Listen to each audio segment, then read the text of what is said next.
नमस्कार। आज हम एक ऐसी दिव्य शक्ति को समझने वाले हैं। एक ऐसी शक्ति जिसे कोई कभी भी हरा नहीं सकता।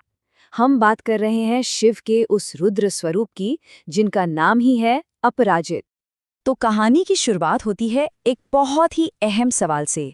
जरा सोचिए, क्या हो अगर देवता ही हारने लगें, अगर उनकी ही हिम्मत जवाब दे जाए, उनका संकल्प टूट जाए, तो फिर इस ब्रह्मांड का क्या होगा। चलिए उस समय में चलते हैं जब देवताओं पर एक ऐसा संकट आया था जिसकी किसी ने कल्पना भी नहीं की थी। हुआ यूं कि एक समय आया जब असुरों की ताकत बहुत ज्यादा बढ़ गई थी। वो माया और छल कपट का इस्तेमाल कर रहे थे और अपनी इसी कूटनीति से देवताओं पर लगातार भारी पड़ रहे थे। नतीजा ये हुआ कि एक के बाद एक युद्ध में देवताओं को हार का सामना करना पड़ रहा था। देवलोक बिखर रहा था। इंद्र, वरुण, वायु, सब बड़े देवता पूरी तरह थक चुके थे। उनकी हिम्मत अब जवाब दे रही थी। और पता है, यही सबसे बड़ी प्रॉब्लम थी।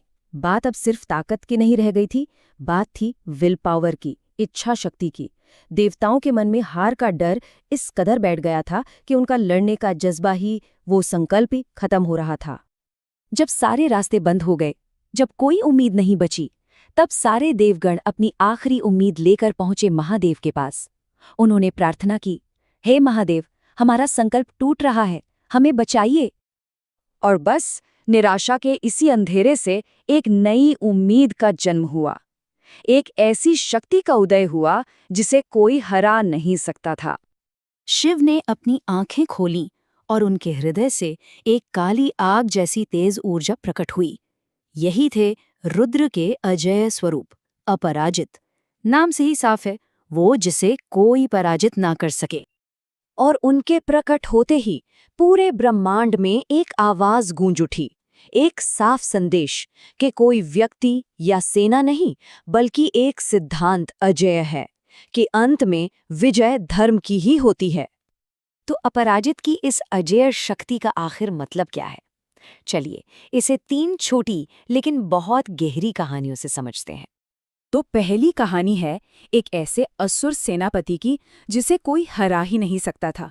उसे अजेय होने का वरदान मिला हुआ था और वो देव सेनाओं को रौंदता हुआ आगे बढ़ रहा था। जब देवताओं ने अपराजित को याद किया तो वो बड़े शांत भाव से युद्ध के मैदान में उतरे और असुर के घमंड के जवाब में उन्होंने बस इतना ही कहा। जानते हैं, इस एक वाक्य ने लड़ाई का पूरा नजरिया ही बदल दिया। अब ये ताकत का नहीं, धर्म और अधर्म का युद्ध बन गया था। और इसका नतीजा कमाल का था।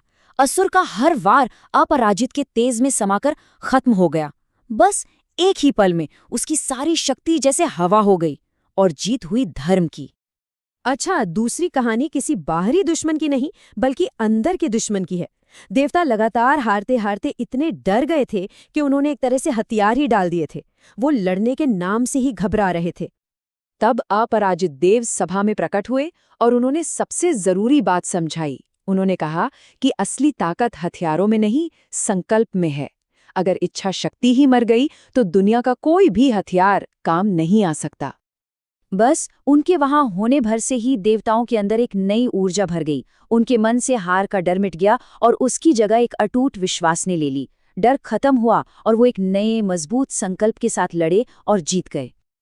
और तीसरी कहानी है धर्म के एक रक्षक की। एक साधु जंगल में गहरी तपस्या में लीन थे और एक दैत्य उनकी उस साधना में रुकावट डालने के लिए आ पहुंचा। साधु ने अपनी रक्षा के लिए अपराजित को पुकारा। वो तुरंत वहां प्रकट हुए और दैत्य को रोकते हुए ये बोले, ये दिखाता है कि सच्ची ताकत बाहरी दिखावे में नहीं, बल्कि अंदर के अनुशासन और ध्यान में होती है। अपराजित ने उस दैत्य को हरा दिया और साधुओं की तपस्या बिना किसी रुकावट के पूरी हुई। ये धर्म की रक्षा का एक बेहतरीन उदाहरण है। तो इन कहानियों से हमने देखा कि अपराजित करते क्या हैं। अब जरा उनके स्वरूप और उनके संदेश के गहरे मतलब को समझते हैं। उनके रूप का हर हिस्सा एक गहरा संदेश देता है। उनकी आग जैसी आभा धर्म की कभी न बुझने वाली ऊर्जा है।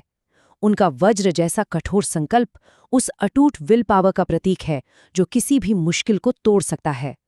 उनकी नज़र अधर्म को भ्रमित कर देती है और उनके हाथ में जो चक्र है वो ये पक्का करता है कि शक्ति का इस्तेमाल हमेशा न्याय के लिए हो। अपराजित की इन कहानियों का जो निचोड़ है वो इन 4 बातों में है कि असली लड़ाई बाहर नहीं, हमारे अंदर होती है। अगर मन से हार मान ली तो दुनिया की कोई ताकत नहीं जिता सकती, और अगर संकल्प अटूट है तो जीत पक्की है। तो कुल मिलाकर अपराजित सिर्फ एक देवता का नाम नहीं है, ये एक सिद्धांत है, एक सोच है, एक अवस्था है। और यही इस पूरी कहानी का सबसे बड़ा सबक है। अपराजित की वो शक्ति हम सब के अंदर है। कोई भी इंसान जो सच्चाई के रास्ते पर चलता है और जिसकी इच्छा शक्ति मजबूत है, जिसे कोई तोड़ नहीं सकता, वो अपने आप में ही अपराजित है। उसे कोई नहीं हरा सकता।